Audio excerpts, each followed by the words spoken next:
सोयाबीनची पेरणी करताना नेमकी कोणती खतं वापरायची आहे याबद्दलची माहिती जाणून घेऊया।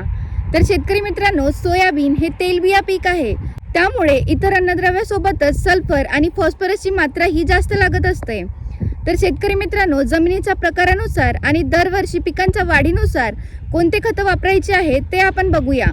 जर तुमची जमीन भारी असेल आणि दरवर्षी तिथे पिकांची वाढ सुद्धा चांगली होत असेल तर अशा जमिनीसाठी सिंगल सुपर फॉस्फेट 2 बॅग अधिक अर्धी बॅग पोटॅश प्रति एकरी वापरायची आहे।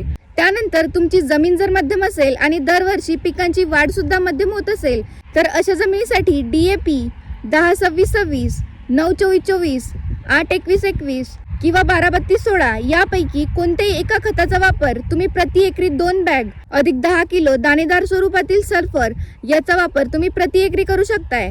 त्यानंतर तुमची जमीन जर हलकी असेल तर अशा जमिनीसाठी 20-20-0-13 यासारख्या खतांचा तुम्ही वापर करू शकताय। प्रति एकरी 2 बॅग अधिक अर्धी बॅग पोटॅश प्रति एकरी वापरायचे आहे, तर यासारख्या खतांचा तुम्ही वापर करू शकताय। जर तुम्ही यासारखी खतं वापरली तर योग्य जमिनीमध्ये योग्य खते दिली जातील।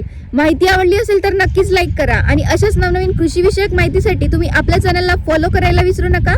धन्यवाद।